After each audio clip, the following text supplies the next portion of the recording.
expansion was discussed both at a committee level and at the board, and ultimately the league office was tasked by our board with doing an in-depth analysis. The world of professional basketball has seen its fair share of power plays, but what's happening in Indiana right now is on a completely different level of intensity. It started with a whisper in the corridors of the league office and ended with a total clearing of the house that no one saw coming so quickly. Everyone knew that bringing in a generational talent like Caitlin Clark would change the game, but nobody anticipated that it would lead to a complete organizational teardown, sanctioned from the very top of the basketball hierarchy. The league found itself in a precarious position where their biggest asset was being overshadowed by questionable coaching decisions and a front office that seemed out of step with the new reality of the sport. It wasn't just about winning games anymore, it was about protecting a multi-billion-dollar shift in culture and revenue. When the dust finally settled, the names that had built the foundation of the Fever were suddenly on the outside looking in, and the message was loud and clear. If you aren't 100% aligned with the future, you are history. The pressure cooker of the last few months reached a breaking point, and the intervention from the highest levels of the league was no longer a theory. It was a reality that shook the Indiana organization to its core. The transition wasn't just a standard off-season shuffle. It felt like a tactical removal of anyone who was perceived as a hurdle to the Clark era. Fans were stunned when the news broke that the front office was being overhauled right as the team finally found its rhythm. But looking closer, the signs were there all along. There was a growing sense that the veteran leadership was failing to navigate the unprecedented media storm and internal locker room dynamics that came with a global superstar. The decision-makers at the top realized that the Indiana Fever weren't just a basketball team anymore, they were a flagship brand for the entire WNBA's survival and growth.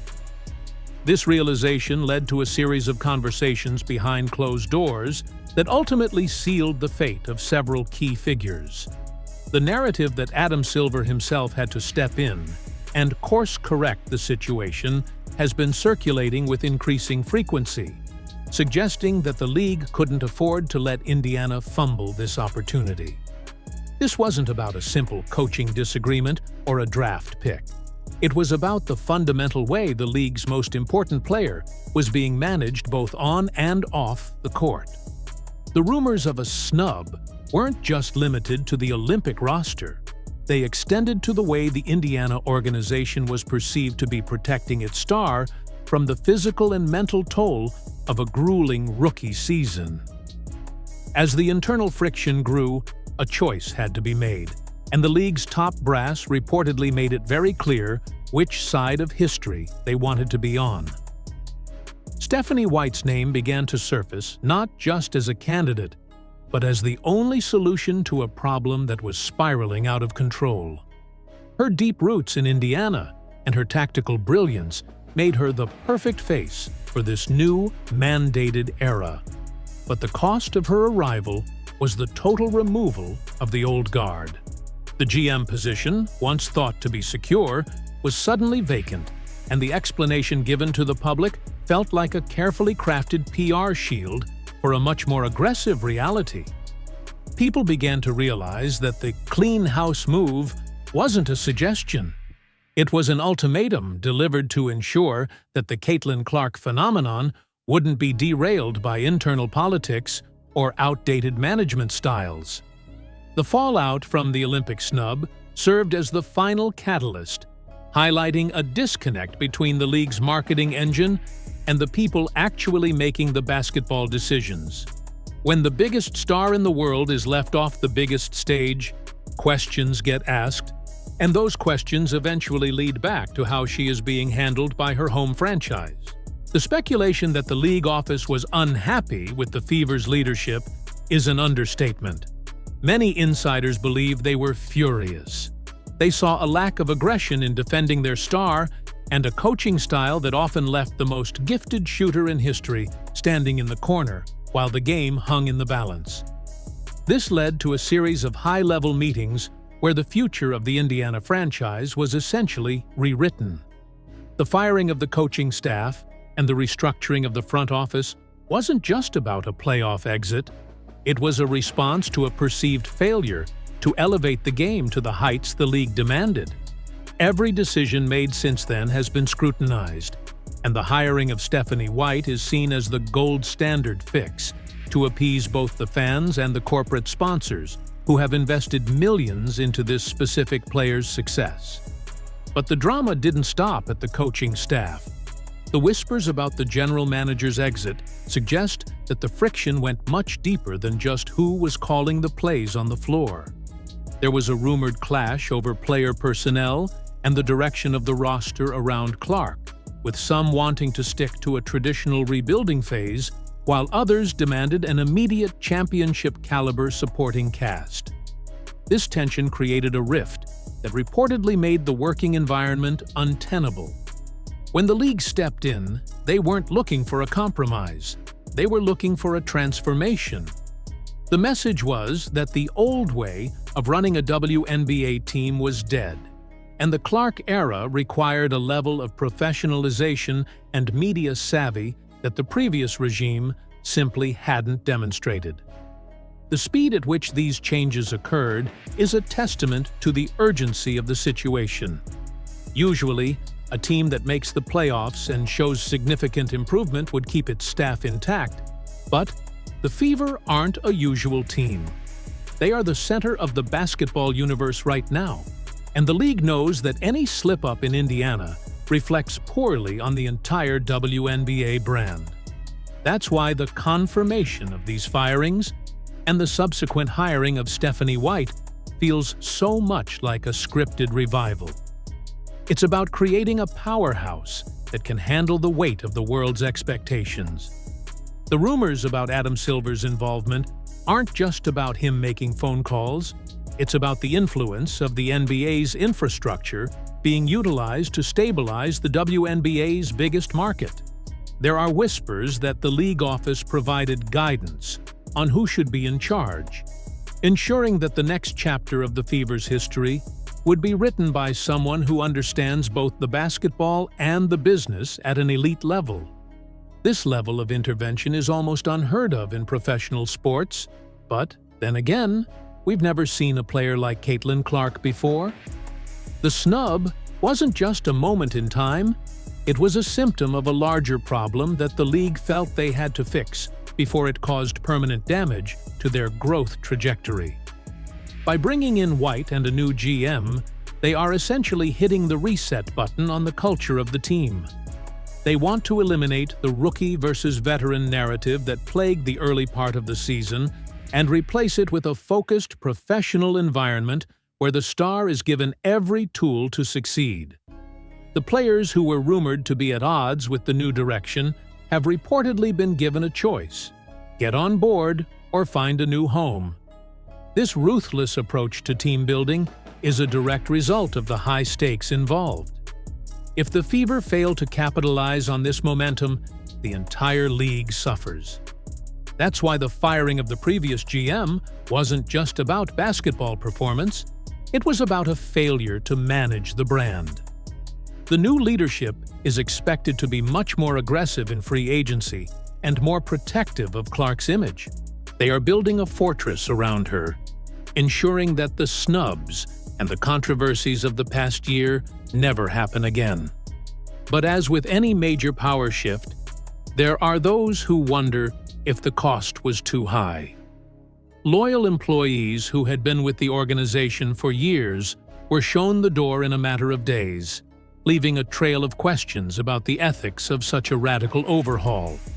Was it a necessary evolution or a cold-blooded business move dictated by corporate interests? The truth likely lies somewhere in the middle. The league saw an opportunity to turn the Indiana Fever into the most valuable franchise in women's sports history, and they weren't going to let anyone stand in the way of that vision. The hiring of Stephanie White is the centerpiece of this plan, a move designed to bridge the gap between the team's storied past and its high-octane future.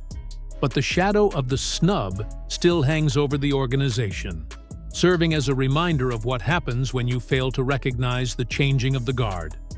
The upcoming season will be the ultimate test of this new strategy. With a hand-picked coach and a front office that has the full backing of the league office, there are no more excuses. The expectations are through the roof, and the eyes of the world are fixed on Indiana. If this new dream team can't deliver a title, the questions will only get louder, and the league may find itself having to intervene once again. But for now, the message is clear.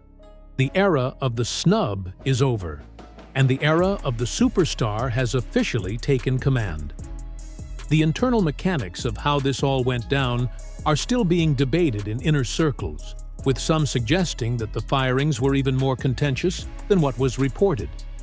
There are stories of heated meetings and ultimatums that would make a corporate thriller look tame. The reality is that the Indiana Fever are no longer just a team.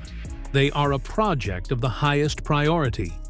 Every move is calculated, every hire is vetted by the most powerful people in the sport, and every player is being evaluated on how they fit into the Clark-centric universe. The firing of the GM was the final piece of the puzzle, a move that signaled the end of the transition period and the beginning of the reign. Stephanie White isn't just coming back to coach, she's coming back to rule, with a mandate to transform the Fever into a global powerhouse. And as for the snubs of the past, they've been buried under the weight of a new, high-speed reality, where the only thing that matters is the future of the game's biggest star. The world is watching to see if this gamble pays off, or if the pressure of the league's intervention will create a whole new set of problems.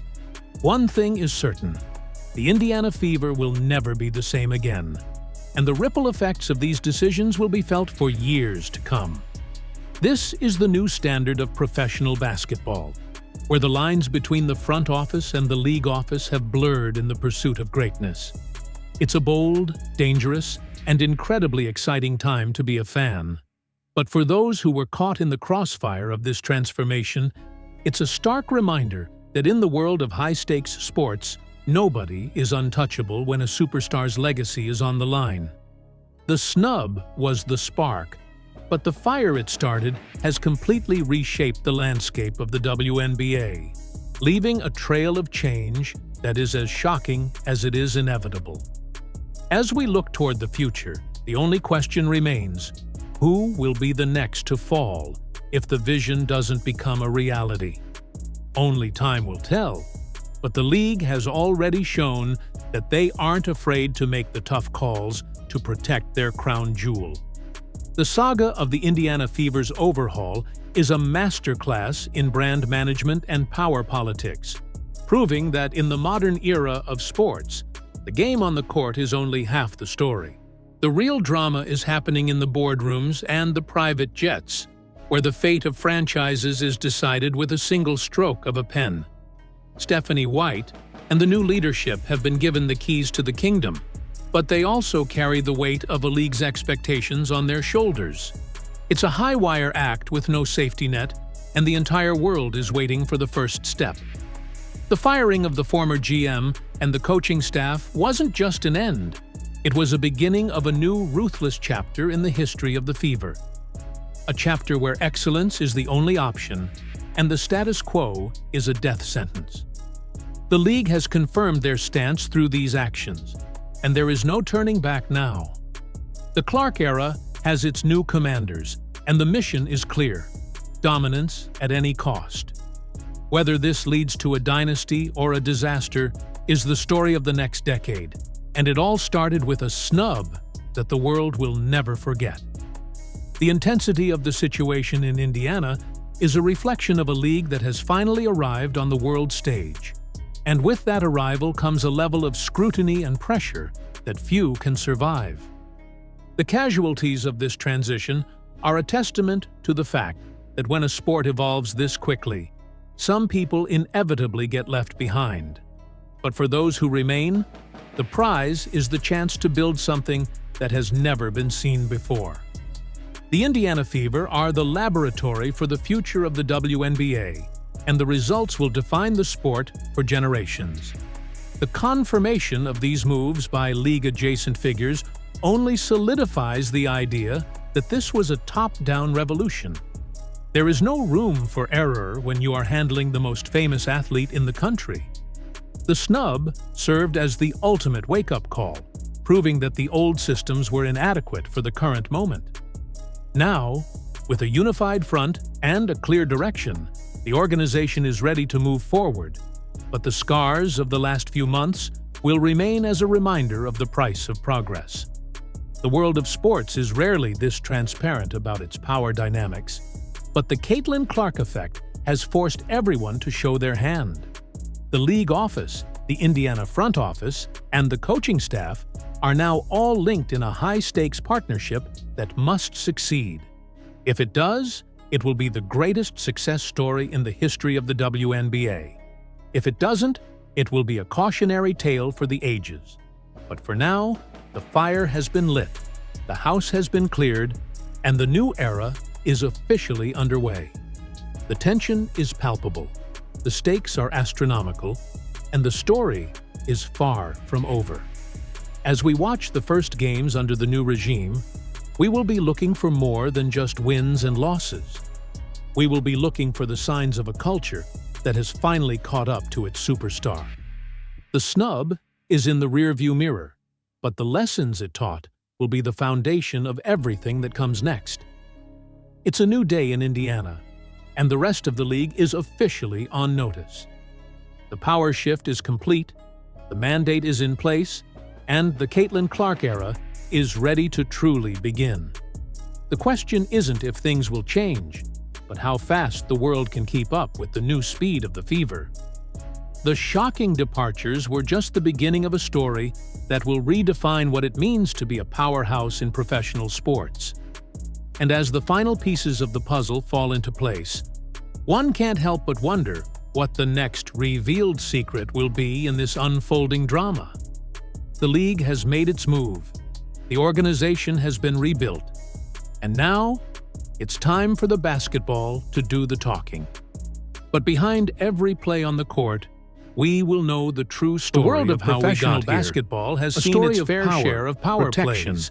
But what's happening in Indiana right now is on a completely different level of intensity. It started with a whisper in the corridors of the league office and ended with a total clearing of the house that no one saw coming so quickly. Everyone knew that bringing in a generational talent like Caitlin Clark would change the game, but nobody anticipated that it would lead to a complete organizational teardown, sanctioned from the very top of the basketball hierarchy. The league found itself in a precarious position where their biggest asset was being overshadowed by questionable coaching decisions and a front office that seemed out of step with the new reality of the sport. It wasn't just about winning games anymore, it was about protecting a multi-billion-dollar shift in culture and revenue. When the dust finally settled, the names that had built the foundation of the Fever were suddenly on the outside looking in, and the message was loud and clear. If you aren't 100% aligned with the future, you are history. The pressure cooker of the last few months reached a breaking point, and the intervention from the highest levels of the league was no longer a theory. It was a reality that shook the Indiana organization to its core. The transition wasn't just a standard off-season shuffle. It felt like a tactical removal of anyone who was perceived as a hurdle to the Clark era. Fans were stunned when the news broke that the front office was being overhauled right as the team finally found its rhythm. But looking closer, the signs were there all along. There was a growing sense that the veteran leadership was failing to navigate the unprecedented media storm and internal locker room dynamics that came with a global superstar. The decision-makers at the top realized that the Indiana Fever weren't just a basketball team anymore, they were a flagship brand for the entire WNBA's survival and growth. This realization led to a series of conversations behind closed doors that ultimately sealed the fate of several key figures. The narrative that Adam Silver himself had to step in and course-correct the situation has been circulating with increasing frequency, suggesting that the league couldn't afford to let Indiana fumble this opportunity. This wasn't about a simple coaching disagreement or a draft pick. It was about the fundamental way the league's most